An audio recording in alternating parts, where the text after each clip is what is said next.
cool. Now, one thing you also mentioned is the ability to be assertive, make confrontations if need be, and set boundaries. Now, this Yes. is not, yeah, so this is not something that, people with social anxiety just experience. Right? Almost everyone has this, issue because, like, you don't really want to make someone feel uncomfortable, right? But obviously, in this case, you kind of have to just accept, like, you are going to make people feel uncomfortable when you set boundaries, make confrontations, and be assertive. So how does someone really work on getting better at that? What's the healthiest way to make confrontations and set boundaries without being rude and coming off as a person that doesn't understand empathy?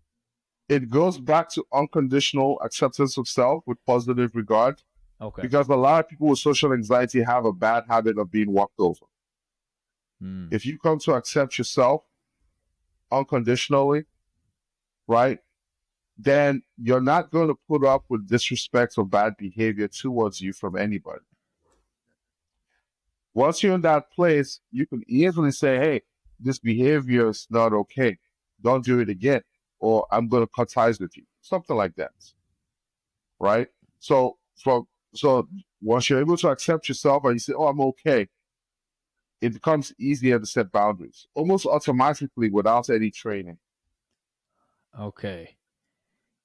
Yeah. Now, one of the things when it comes down to really accepting yourself is that if you don't have anyone that you have a like an actual bond with, it can be hard to accept yourself, right? Because you in your mind you're like, man, like no one's ever actually accepted me, so like why should I accept, like I'm good the way that I am. So when it comes down to really being comfortable with yourself, do you think it's just a one-on-one thing you have to do with yourself, or like do you have to go out there and actually build friendships first, and then it becomes a lot easier to accept yourself, or can you do it without having, I guess, close bonds yet?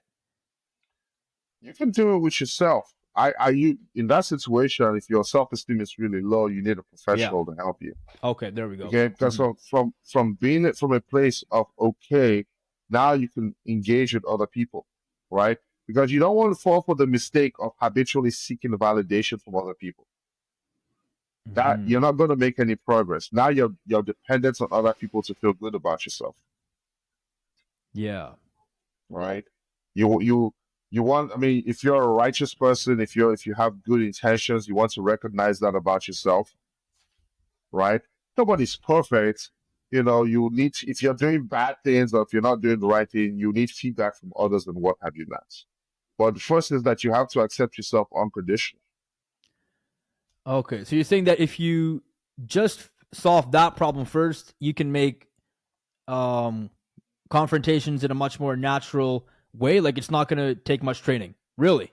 Yes, So if people don't know how to make confrontations, that means they're not comfortable with who they are. exactly. If you Really? if you let if your friend said, "Hey, let me borrow your vehicle," and you say, "Okay, here's my keys," and they trashed your vehicle and they didn't fill up the gas tank, etc., Yeah. right? So if you had a healthy sense of esteem, you say, "Hey, friend, you trashed my vehicle and you left the gas on E. That's very inconsiderate of you, right?"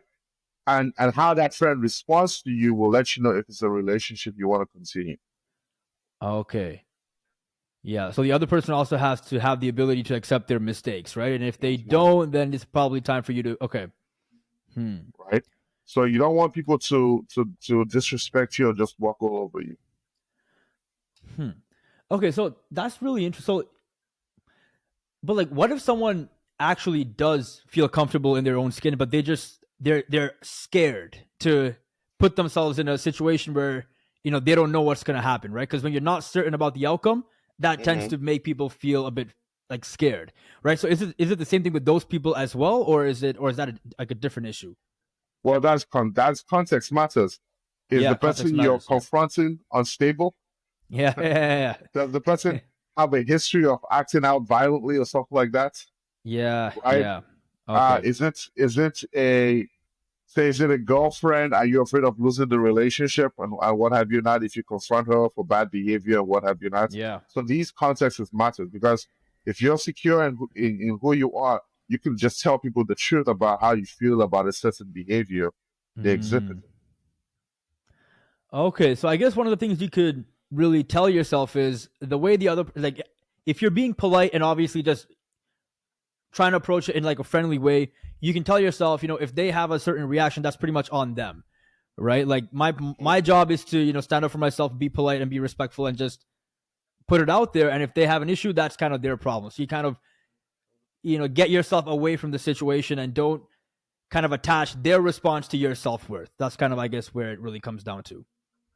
Yeah. Okay, that's great.